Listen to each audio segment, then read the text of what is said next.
Back. അപ്പോൾ ഇന്നത്തെ video എന്ന് പറഞ്ഞിട്ടുണ്ടെങ്കിൽ ഞാൻ ഫസ്റ്റ് ടൈമാണ് കേട്ടോ ഇങ്ങനെ ഒരു എന്താ പറയുക ക്യാമറേൻ്റെ മുന്നിൽ വന്നിരുന്നിട്ട് സംസാരിക്കുന്നത്. അപ്പോൾ അതിൻ്റേതായിട്ടുള്ള കുറച്ച് മിസ്റ്റേക്കും കാര്യങ്ങളൊക്കെ ഉണ്ടോ, അപ്പോൾ അതെല്ലാവരും ഒന്ന് ക്ഷമിക്കുക കേട്ടോ. അപ്പം ഈ ഒരു വീഡിയോ എന്നോട് ഒരുപാട് ആൾക്കാർ ചോദിക്കാറുണ്ട്. ഞാൻ മാക്സി മെറ്റീരിയൽസ് സെയിൽ ചെയ്യുന്ന ഒരാളാണ്. അപ്പം ഈ ഒരു ഇതിലേക്ക് ബിസിനസ്സിലേക്ക് എങ്ങനെയാണ് ഫസ്റ്റ് ടൈം വന്നത്, പിന്നെ എത്ര ടൈം എടുത്താണ് ഇതൊന്ന് പിന്നെ എന്താ പറയുക ഒരു റൂട്ടിലേക്ക് വരാനായിട്ട് എത്ര ടൈം എടുത്താണ്, അതൊക്കെ ചോദിച്ചിട്ട് ഒരുപാട് ആൾക്കാർ എനിക്ക് മെസ്സേജ് ചെയ്യാറുണ്ട്. അപ്പം എനിക്ക് അറിയുന്ന രീതിയിൽ ഞാൻ അവർക്കൊക്കെ റിപ്ലൈ കൊടുക്കാറുണ്ട്. അപ്പോൾ ചിലർ എന്നോട് പറഞ്ഞ് അതൊരു വീഡിയോ ആയിട്ട് ചെയ്യുകയാണെന്നുണ്ടെങ്കിൽ അവർക്ക് കുറച്ചും കൂടി ആൾക്കാർക്ക് ഒരു യൂസ്ഫുൾ ആയിരിക്കുമല്ലോ എന്ന് പറഞ്ഞു. പക്ഷേ എനിക്ക് ഇങ്ങനെ ഒരു ക്യാമറയിൽ വന്നിരുന്ന് പറയാനുള്ളൊരു മടി കാരണം ഞാനത് കുറേ ലാഗടിച്ച് അങ്ങനെ പോയതാണ് കേട്ടോ. പിന്നെ ഞാൻ വിചാരിച്ചു എന്തായാലും ചെയ്യാമെന്ന് വിചാരിച്ച് അങ്ങനെ ചെയ്യുന്നൊരു വീഡിയോ ആണ്. അപ്പം ഈ വീഡിയോൻ്റെ ലാസ്റ്റ് വരെ നിങ്ങളുടെയൊക്കെ സപ്പോർട്ട് ഉണ്ടാവുമെന്ന് വിചാരിക്കുന്നു. അപ്പോൾ നമുക്ക് നേരെ വീഡിയോയിലോട്ടേക്ക് പോകാം. ഫസ്റ്റ് ടൈം ഇതിലേക്ക് വന്നത് എന്നുള്ളതാണ്. അപ്പം ഞാൻ എൻ്റെ മനസ്സിലുള്ള ഫസ്റ്റ് ഒരു പോയിൻ്റ് എന്ന് പറഞ്ഞിട്ടുണ്ടെങ്കിൽ എൻ്റെ മനസ്സിൽ കുറേ വർഷങ്ങൾക്ക് മുമ്പുള്ള ഒരു ആഗ്രഹമാണ് കേട്ടോ. ഒരു ഓൺലൈനായിട്ട് ഒരു ബുട്ടിക്ക് സ്റ്റാർട്ട് ചെയ്യണം എന്നൊക്കെ ഉള്ളത് എത്രയോ വർഷങ്ങൾക്ക് മുമ്പുള്ള ഒരു ആഗ്രഹമാണ്. പക്ഷേ അതെങ്ങനെ തുടങ്ങും എവിടെ തുടങ്ങുമൊന്നുമില്ല. അന്നൊന്നും ഇങ്ങനെ ഒരു പബ്ലിക്കായിട്ടുള്ളൊരു പ്ലാറ്റ്ഫോമും കാര്യങ്ങളൊന്നുമില്ലല്ലോ. അന്ന് നമ്മൾ കാര്യമായിട്ട് വായിക്കുന്നൊരു മാഗസിൻ എന്ന് പറഞ്ഞിട്ടുണ്ടെങ്കിൽ വനിതാണ്, പിന്നെ ഇന്ത്യ ടുഡേ അങ്ങനെയുള്ളതൊക്കെ. അപ്പോൾ അതിലൊക്കെ ഇങ്ങനെ ഓരോ വനിതാ സംരംഭകർ അങ്ങനെയൊക്കെ ഉണ്ടാവട്ടെ. പക്ഷേ അന്നേരം അതൊക്കെ ഇങ്ങനെ ഫുള്ള് വായിച്ചിരിക്കും, ഭയങ്കര ഇൻട്രസ്റ്റിംഗ് ആയിട്ട് വായിച്ചിരിക്കും. പക്ഷെ എന്നാലും അപ്പോൾ അന്ന് മുതൽ എങ്ങനെയോ ഒരു ആഗ്രഹം മനസ്സിൽ അങ്ങനെ കയറിക്കൂടി അത്ര തന്നെ. അപ്പോൾ ഞാൻ സ്റ്റിച്ചിങ് ഒക്കെ പഠിച്ച സമയത്ത് ഞാൻ അധികം യൂസ് ചെയ്യുന്നത് ചുരിദാറും ടോപ്പൊക്കെ തന്നെയാണ് കേട്ടോ. മാക്സി യൂസ് ചെയ്യാറുണ്ട്, പക്ഷെ എന്നാലും കുറവാണ്. അപ്പോൾ ഇത് നമ്മൾ സ്റ്റിച്ച് ചെയ്ത് വരുന്ന സമയത്ത് ഈ ഒരു മാക്സി വിറ്റ് വെച്ചിട്ടാണ് പിന്നെ സ്റ്റിച്ച് ചെയ്ത് പഠിക്കുന്നത്. കാരണം കോട്ടൺ തന്നെ ആയിരിക്കണമല്ലോ. മറ്റേത് മറ്റേ സാരിയൊക്കെ ഉണ്ടാവും, പക്ഷേ സാരിയൊക്കെ പറഞ്ഞാൽ ജോർജറ്റ് ആയതുകൊണ്ട് നമ്മൾ എന്താ പറയുക വെട്ടുന്നോടത്തായിരിക്കില്ല അതിൻ്റെ വെട്ടുകൊള്ളൽ. അപ്പോൾ അതുകൊണ്ട് തന്നെ ഇങ്ങനത്തെ ബിറ്റ് എടുത്തിട്ട് പഠിക്കുകയാണ് ചെയ്തത്. അപ്പോൾ അതിനായിട്ട് കുറേ ഷോപ്പ് ഇങ്ങനെ കയറിറങ്ങിയപ്പോൾ അവിടെ ഒന്നും നല്ലതില്ല. ഒരു 3-4 ബിറ്റ് ഉണ്ടാവും. പിന്നെ വെച്ചാൽ അതെന്നെ കുറേ പൊടി കൊണ്ട് അങ്ങനെ ഇതുള്ളതായിരിക്കും. അപ്പോൾ ഞാൻ അന്ന് മുതലാണ് കേട്ടോ അങ്ങനെ ഒരു ഇതെടുത്ത് ചെയ്തിട്ടുണ്ടെങ്കിൽ നല്ലൊരു ബിസിനസ് ആയിരിക്കും എന്നുള്ളത് അന്ന് എൻ്റെ മൈൻഡിൽ പോയിട്ടുണ്ട്. അപ്പോൾ അന്ന് എൻ്റെ മക്കളൊക്കെ ചെറുതാണ്. അപ്പോൾ ഞാൻ സ്റ്റിച്ചിങ് അങ്ങനെ പഠിച്ച് വരുന്നുള്ളൂ. പിന്നെ എൻ്റെ ഒരു ഫ്രണ്ട് ഉണ്ട്, അപ്പോൾ അവൾ ചോദിച്ചപ്പോൾ അവൾ അങ്ങനെ എടുക്കാറുണ്ട് എന്ന് പറഞ്ഞു. പിന്നെ എൻ്റെ കസിൻ്റെ ഹസ്ബൻഡിനോട് ചോദിച്ചപ്പോൾ ആൾ ഷോപ്പാണ്. അപ്പോൾ ആളോട് ചോദിച്ചപ്പോൾ ആൾ പറഞ്ഞ് ഇങ്ങനെ കോഴിക്കോടുണ്ട് ഷോപ്പുണ്ട് എന്നൊക്കെ പറഞ്ഞ്. അങ്ങനെ അപ്പോൾ അവിടെ ഒന്ന് പോയിട്ടുണ്ടെങ്കിൽ ഫസ്റ്റ് തന്നെ അവർ നമുക്ക് എന്താ പറയുക നമ്മൾ കുറേ പീസ് എടുക്കണം. ചെറിയ എമൗണ്ടിലൊന്നും ചെറിയ ക്വാണ്ടിറ്റിയിലൊന്നും നമുക്ക് എടുക്കാൻ പറ്റില്ല. അപ്പോൾ ഈ കസിൻ്റെ പേര് പറഞ്ഞപ്പോൾ അവരങ്ങനെ 30 പീസായിട്ട് തന്ന്. അങ്ങനെ അതും കൊണ്ട് ഞാൻ സെയിൽ ചെയ്യാൻ തുടങ്ങി. അപ്പം ആ ഒരു ടൈമിലാണ് ഞങ്ങൾ വീട് ഷിഫ്റ്റ് ചെയ്ത് ഇങ്ങോട്ടേക്ക് താമസമാകുന്നത്. ഇതിൻ്റെ ഹസ്ബൻഡിൻ്റെ നാടാണ്. അപ്പോൾ അവിടെ ഞങ്ങളങ്ങനെ അധികം നിൽക്കാറില്ല. അപ്പോൾ ക്യാൻസലാക്കി വന്നതിന് ശേഷമാണ് വീട് നമ്മൾ എടുത്തിട്ടുണ്ടായിരുന്നു. പക്ഷേ ഫ്ലോറിൻ്റെ പണി അതൊന്നും കഴിഞ്ഞിട്ടില്ല.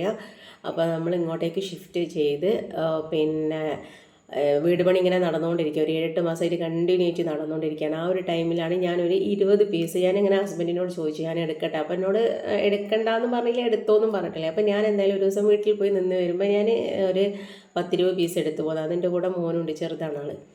അപ്പോൾ ഞങ്ങൾ 20 പീസ് എടുത്ത് അപ്പം തൊട്ടടുത്തുള്ള ആൾക്കാരോടൊക്കെ പറഞ്ഞു. ഈ ഏരിയ എനിക്ക് വലിയൊരു പരിചയമില്ല കേട്ടോ. കാരണം എൻ്റെ ഹസ്ബൻഡിൻ്റെ പിന്നെ കല്യാണം കഴിച്ച് കൊണ്ടുപോയത് വേറെ സ്ഥലത്തേക്ക്. അവിടുന്ന് 2 കിലോമീറ്റർ ഉണ്ട് ഇങ്ങോട്ട് ഞങ്ങളിപ്പോൾ വീടെടുത്ത് താമസിക്കുന്നിടത്ത്. അപ്പം എന്താ പറയുക അങ്ങനെ ഒരു വലിയൊരു പരിചയമൊന്നുമില്ല. അപ്പോൾ പരിചയമുള്ള ഒരാൾ വഴി അങ്ങനെ സെയിലായതാണ്. പിന്നെ ആ 20 പീസ് സെയിലായി. പിന്നെ അപ്പോൾ അതിന് ഞാൻ ഒന്നെടുത്ത് അപ്പോൾ എൻ്റെ പേഴ്സണൽ ആവശ്യങ്ങളും നടക്കുമല്ലോ ഡെയിലി യൂസിനുള്ള. അങ്ങനെ പിന്നെ 30, 40, 80 അങ്ങനെ ഞാൻ തീരുന്നതിനനുസരിച്ച് ഒരു 5 പീസ് ബാലൻസ് ഉണ്ടാകുമ്പോൾ അതിങ്ങനെ എടുത്തെടുത്ത് കൊണ്ടുവരും. അതങ്ങനെ വലിയ കുഴപ്പമില്ലാതെ അങ്ങനെ കണ്ടിന്യൂ ചെയ്തുകൊണ്ടിരിക്കുകയായിരുന്നു കേട്ടോ. അപ്പോൾ ആ ഒരു ടൈമിൽ ഞാൻ സ്റ്റിച്ചിങ് ഇങ്ങനെ ഒന്ന് പഠിച്ച് അറിയാം. പക്ഷേ ഇങ്ങനെ പുറത്തുള്ള ആൾക്കാർക്കൊന്നും സ്റ്റിച്ച് ചെയ്ത് കൊടുക്കില്ല. വീട്ടിലോ എനിക്കുള്ള ആവശ്യത്തിന് മാത്രം സ്റ്റിച്ച് ചെയ്യും. കാരണം പുറത്തുള്ള ആൾക്കാർക്ക് സ്റ്റിച്ച് ചെയ്തെടുക്കുമ്പോൾ നമ്മൾ കുറേ നെഗറ്റീവ് ആയിട്ടുള്ള കാര്യങ്ങൾ കേൾക്കേണ്ടി വരും, നന്നായിട്ടില്ലെങ്കിൽ അതൊക്കെ. അപ്പോൾ അതിനൊക്കെ നമുക്ക് എന്താ പറയുക മെൻ്റലി നമ്മൾ പ്രിപ്പയർ ആയിരിക്കണം. ഒരു സംഗതി ചെയ്യുമ്പോൾ നമുക്ക് വെറും പോസിറ്റീവ് മാത്രമല്ല നെഗറ്റീവും കിട്ടുന്നുള്ള ഒരു ഇതോട് കൂടിയിട്ട് വേണം. അപ്പോൾ അതിനുള്ള ഗഡ്സ് ഉണ്ടെങ്കിൽ മാത്രമേ നമുക്ക് പുറത്തേക്ക് സ്റ്റിച്ച് ചെയ്ത് കൊടുക്കുക എന്നുള്ള ആ ഒരു ഇതിൽ ഞാൻ എത്തി. അങ്ങനെ പിന്നെ ഞാൻ എന്താക്കി അങ്ങനെ എനിക്ക് പുറത്തുനിന്ന് കിട്ടിയിട്ടോ. അപ്പോൾ ഞാൻ ഇതിൻ്റെ മുന്നുള്ള വീഡിയോയിലൊക്കെ പറഞ്ഞിട്ടുണ്ട് ഒരു നെക്ക് സ്റ്റിച്ച് ചെയ്തു. നമുക്ക് ഈ നൈറ്റീൻ്റെ പറഞ്ഞാൽ നെക്കാണ് കുറച്ച് പഠിച്ച് കഴിഞ്ഞിട്ടുണ്ടെങ്കിൽ അത് ഭയങ്കര സിമ്പിളായിട്ട് നമുക്ക് ചെയ്ത് കൊടുക്കാനും പറ്റും. അങ്ങനെ ഞാനൊരു നെക്കും വെച്ചിട്ട് രാത്രി 3 മണി വരെ ഇരുന്നു കേട്ടോ. എനിക്കൊരു മനസ്സിലാവുന്നില്ല അതെങ്ങനെയാണ് ചെയ്യേണ്ടത്. പിന്നെ ഞാൻ വിചാരിച്ചു ഞാൻ എന്തായാലും ഒരു സംഗതി ചെയ്യാനായിട്ട് ഇറങ്ങിയതല്ല, അപ്പോൾ അതെന്തായാലും കംപ്ലീറ്റ് ആക്കേണ്ട വേണമെന്നുള്ള ഈ ഒരു ഭയങ്കര ഒരു ഇതിൽ ഞാൻ രാത്രി 3 മണി വരെ ഇരുന്ന നെക്ക് ഞാൻ ഫിനിഷ് ചെയ്തെടുത്ത്. അപ്പോൾ എനിക്ക് തന്നെ ഭയങ്കര ഒരു സാറ്റിസ്ഫാക്ഷനും കാര്യങ്ങളൊക്കെ കേട്ടോ. സ്വന്തമായിട്ട് ചെയ്തെടുത്തപ്പോൾ ഞാനൊരു വീഡിയോ ചാനൽ കണ്ടിട്ട് തന്നെ കേട്ടോ ചെയ്തത്. പക്ഷേ നമുക്ക് എന്താ വെച്ചാൽ യൂട്യൂബൊക്കെ നോക്കി പഠിക്കുമ്പോൾ നമ്മൾ ഒരു 2-3 മാസമെങ്കിലും നമ്മൾ ബേസിക്കായിട്ട് എന്ത് കാര്യമാണെന്നുണ്ടെങ്കിലും ഇപ്പം ഞാൻ ചെയ്തുകൊണ്ടിരിക്കുന്നത് സ്റ്റിച്ചിങ്ങിൻ്റെ. അപ്പം നമ്മളത് പുറത്ത് പോയിട്ട് എന്തായാലും പഠിക്കണം. അതിന് ശേഷം നമുക്ക് ഓൺലൈനായിട്ട് പഠിക്കുമ്പോൾ നമുക്ക് പെട്ടെന്ന് മൈൻഡിലേക്ക് കയറും. അല്ലാതെ നമ്മളിത് ചെന്നിട്ടുണ്ടെങ്കിൽ നമുക്കൊന്നും മനസ്സിലാവില്ല. അങ്ങനെ ഞാൻ സ്റ്റിച്ചിങ്ങിൻ്റെ ഒക്കെ കഴിഞ്ഞ് ഇതിങ്ങനെ സെയിൽ ഇങ്ങനെ നടന്നുകൊണ്ടിരുന്നത്. അപ്പോൾ ഞാൻ എൻ്റെ ആവശ്യത്തിന് എടുക്കും, പിന്നെ എൻ്റെ അമ്മക്കും അനിയത്തിക്കും അങ്ങനെയൊക്കെ കൊടുക്കും. അങ്ങനെ അത് ചെറിയ രീതിയിൽ ഇങ്ങനെ ഒരു മെച്ചം വന്നിട്ടോ. അപ്പോൾ അതിനുള്ള ഒരു എമൗണ്ടൊക്കെ ഞാൻ എൻ്റെ ഉമ്മൻ്റെ അനിയത്തിൻ്റെ അടുത്ത് ഇതാണ് വാങ്ങിയത്. അപ്പോൾ അങ്ങനെ വാങ്ങി പിന്നെ ആ ഒരു എമൗണ്ട് തിരിച്ചു കൊടുത്ത് അങ്ങനെ കുറച്ചൊക്കെ കയ്യിൽ വന്ന്. അപ്പോഴേക്ക് പിന്നെ നമ്മൾ വീടിൻ്റെ ഹൗസ് വാമിംഗ് ആയി. അപ്പോൾ പിന്നെ ഞാൻ ആ ഒരു ടൈമിൽ എടുത്തില്ല. പിന്നെ ഇങ്ങോട്ടേക്ക് താമസം മാറിയതിന് ശേഷം ഞാൻ കുറച്ച് വിറ്റെടുത്ത് അപ്പോൾ ഇവിടെയൊക്കെ അങ്ങനെ സെയിലാവാൻ തുടങ്ങി. അങ്ങനെ തീരുമ്പോൾ പോയി എടുത്തുകൊണ്ട് വരും, ആസ് യൂഷ്വൽ അതുപോലെ തന്നെ പോവുകയും ചെയ്തു. അങ്ങനെ ഇതിങ്ങനെ ചെയ്തുകൊണ്ടിരുന്ന ടൈമിലാണ് കൊറോണ വന്നത് കേട്ടോ. അപ്പോൾ ആ ഒരു കൊറോണ വന്ന സമയത്ത് പിന്നെ എൻ്റെ ഹസ്ബൻഡ് സമ്മതിക്കുന്നില്ല പോകാനായിട്ട്, കാരണം മക്കളൊക്കെ ഉള്ളതല്ലേ. അപ്പം പ്രത്യേകിച്ച് കോഴിക്കോടൊക്കെ ആണെന്നുണ്ടെങ്കിൽ പെട്ടെന്ന് ആ ഒരു അത്യാവശ്യമുള്ള ആൾക്കാർ മാത്രമേ പുറത്തിറങ്ങുന്നുള്ളൂ. പിന്നെ നമ്മളങ്ങനെ ഷോപ്പിലൊക്കെ പോയിട്ട് എടുക്കാമെന്ന് പറഞ്ഞിട്ടുണ്ടെങ്കിൽ അത് റിസ്ക് ആണല്ലോ. അപ്പോൾ ആ ഒരു ടൈമിൽ ഞാൻ കുറച്ചൊന്ന് അവിടെ വെച്ച് പിന്നെ എപ്പോഴോ പോയിട്ടൊന്ന് എടുത്ത് വന്ന്. അപ്പോൾ നമുക്ക് പൊതുവേ ആണുങ്ങളെ കൂട്ടി പോയിട്ടുണ്ടെങ്കിൽ അവർക്ക് തീരെ ഒരു ടൈം ഉണ്ടാവില്ലല്ലോ കാത്തു നിൽക്കാനൊന്നും. അപ്പം കണ്ട പിന്നെ ചില ഈ ഒരു കൊറോണ സിറ്റുവേഷനും അപ്പം അങ്ങനെ അധികം ഷോപ്പിലൊന്നും കയറി ഇറങ്ങാനൊന്നും സമ്മതിക്കുന്നില്ല. അങ്ങനെ എടുക്കുന്ന ഷോപ്പിൽ തന്നെ എടുത്ത്, പക്ഷെ അവിടെ അത്ര വലിയ എന്താ പറയുക സെലക്ഷൻ ഇല്ലായിരുന്നു. അപ്പോൾ ഞാൻ വേറൊരു ഷോപ്പിലും കൂടി പോയി കുറച്ചും കൂടി അങ്ങനെ എടുത്തുകൊണ്ടു. ആ സമയത്താണ് എൻ്റെ ഒപ്പ അസുഖമുണ്ടായിരുന്നു, പക്ഷേ പെട്ടെന്നൊരു ഇതായിട്ട് ആവുന്നത്. അപ്പം ഞാൻ എന്താക്കി ആ ഒരു ടൈമിൽ ഞാൻ പിന്നെ അതവിടെ നിർത്തി. അപ്പം എൻ്റെ അടുത്ത് കുറച്ച് സ്റ്റോക്കും കാര്യങ്ങളൊക്കെ ഉണ്ട്. അത് ഞാൻ എന്താക്കി പിന്നെ തിരിച്ചു വന്ന് അപ്പം അതൊക്കെ കഴിഞ്ഞതിന് ശേഷം തിരിച്ചു വന്ന സമയത്ത് ഞാൻ വാങ്ങിയ ആ റേറ്റിന് തന്നെ ഞാൻ അടുത്തുനിന്ന് കുറച്ച് ആൾക്കാർ വന്ന് ചോദിച്ചു. അപ്പോൾ അവർക്ക് ഞാനത് എടുത്ത് കൊടുത്തിട്ടോ. എൻ്റെ ബസ് ഫെയർ പോലും അതിൽ കിട്ടിയിരുന്നില്ല. അങ്ങനെ പിന്നെ ഞാനതവിടെ തൽക്കാലം സ്റ്റോപ്പ് ചെയ്ത് വെച്ചു. പിന്നെ എനിക്ക് വലിയൊരു മൈൻഡിൽ ഒരു എന്താ പറയുക ഒരു ഇതില്ല, അങ്ങോട്ട് മുന്നോട്ട് കൊണ്ടുപോകണം. ഞാൻ ശരി മതി നിർത്താമെന്ന് വിചാരിച്ച് അങ്ങനെ ഞാൻ നിർത്തി വെച്ച്. പിന്നെ ഞാൻ ഒരു വർഷം കഴിഞ്ഞാൽ ഞാൻ വീണ്ടും ഇത് റീസ്റ്റാർട്ട് ചെയ്ത്.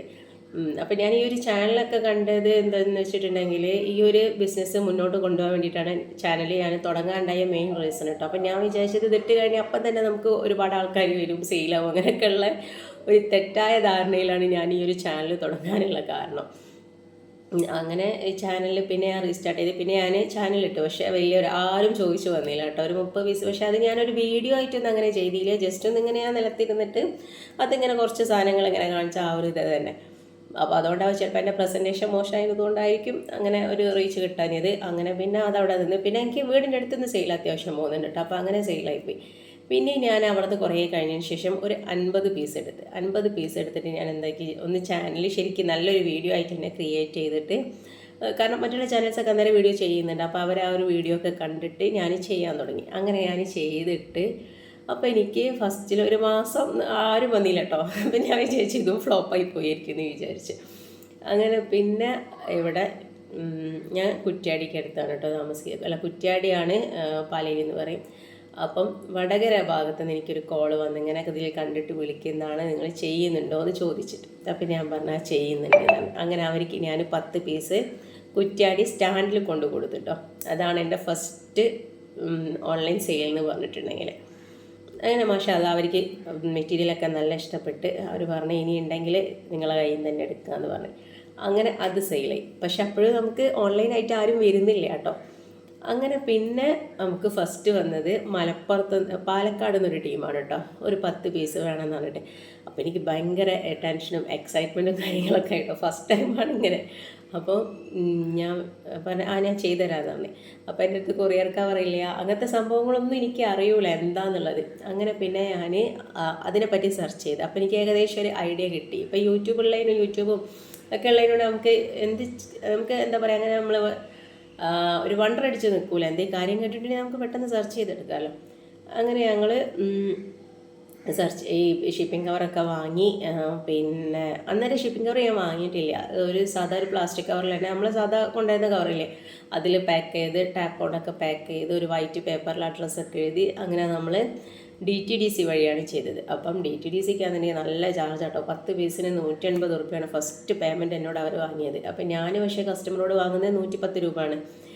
അങ്ങനെ ഞാൻ അവിടെ കൊണ്ടു കൊടുത്ത്. അപ്പോൾ അവിടെ നിന്ന് അവരത് ഇതാക്കും. പക്ഷെ അവർ നമ്മളായിട്ട് വലിയൊരു കമ്മ്യൂണിക്കേഷനും കാര്യങ്ങളൊന്നുമില്ല. ചോദിച്ചാൽ തന്നെ അവർക്ക് മറുപടി പറയാനൊക്കെ കുറച്ചൊരു ബുദ്ധിമുട്ട്. പക്ഷെ എന്നാലും ഞാൻ അങ്ങനെ എനിക്ക് തോന്നുന്നത് ഒരു 10-15 ഓർഡേഴ്സ് ഞാൻ അവർക്ക് സെൻഡ് ചെയ്ത് കൊടുത്തിട്ടുണ്ട്. അല്ല, അവർ മുഖാന്തരം ഞാൻ സെൻഡ് ചെയ്ത് കൊടുത്തിട്ടുണ്ട്. അങ്ങനെ പക്ഷേ ഇത് ഒക്കുന്നില്ല നമുക്ക്. എന്താ വെച്ചാൽ 110 നമ്മൾ കസ്റ്റമറോട് വാങ്ങും, പക്ഷേ 180 10 പീസിന് വന്നത്. അപ്പോൾ വളരെ ഫ്ലോപ്പായിട്ടാണ് പോയിക്കൊണ്ടിരുന്നത് കേട്ടോ. അങ്ങനെ പിന്നെയും ഞാൻ ഇങ്ങനെ കുറേ ആൾക്കാരോടൊക്കെ ചോദിച്ച് അങ്ങനെയാണ് പിന്നെ കുറ്റ്യാടി തന്നെ വേറെയും കൊറിയർ ഓഫീസ് ഉണ്ട് എന്ന് മനസ്സിലാക്കിയത്. അപ്പോൾ അവിടെ പോയി ചോദിച്ചപ്പോൾ അവിടെ കിലോന് 40 രൂപയുള്ളൂ. അപ്പോൾ നമുക്ക് അഫോർഡബിൾ ആയിട്ടുള്ളതാണ്. അപ്പോൾ നമുക്ക് നമ്മളെ എന്താ പറയുക സെയിലും നടക്കും. കാരണം നമുക്ക് ഈ അധികവും പോകുന്നത് ഷിപ്പിങ്ങിനാണ് നമ്മളെ പൈസ പോകുന്നത്. നമുക്ക് കിട്ടുന്ന ലാഭം ഷിപ്പിങ്ങിൽ അങ്ങോട്ട് പോവുകയാണ് ചെയ്യുന്നത്. അപ്പോൾ നമ്മൾ പിന്നെ അങ്ങനെ അവിടെ കൊണ്ടുകൊടുത്തു. അപ്പോൾ അവിടെ ഉള്ള നല്ല ഫ്രണ്ട്ലി ആയിട്ട്, ഇപ്പോൾ എൻ്റെ നല്ല ഫ്രണ്ടാണ് കേട്ടോ. അപ്പോൾ നല്ല ഫ്രണ്ട്ലി ആയിട്ടുള്ള ഒരാളാണ്. അപ്പോൾ പിന്നെ നല്ല സപ്പോർട്ടീവായിട്ടുള്ളൊരു കുട്ടി. അപ്പോൾ അങ്ങനെ ഞാൻ അവിടെ തന്നെ പിന്നെ ചെയ്യാൻ തുടങ്ങി. അപ്പോൾ ബാക്കി ഇത് കുറേ ലെങ്തി ആയി പോട്ടോ വീഡിയോ. അപ്പോൾ ബാക്കി ഞാൻ അടുത്ത വീഡിയോയിൽ ചെയ്യാം. അപ്പോൾ ഈ വീഡിയോ കണ്ടിട്ട് നിങ്ങളെ കമൻസൊക്കെ ഒന്ന് പറയാം. വീഡിയോ എന്തെങ്കിലും മിസ്റ്റേക്ക് ഉണ്ടെങ്കിൽ അത് പറയാം. ഇനി ഇങ്ങനെയുള്ള വീഡിയോ വേണമെങ്കിൽ അത് പറയാം. അപ്പം അതിനനുസരിച്ച് ചെയ്യാം. എന്തായാലും ഇതിൻ്റെ സെക്കൻഡ് പാർട്ടുമായിട്ട് ഞാൻ വേഗം തന്നെ അപ്ലോഡ് ചെയ്യാം.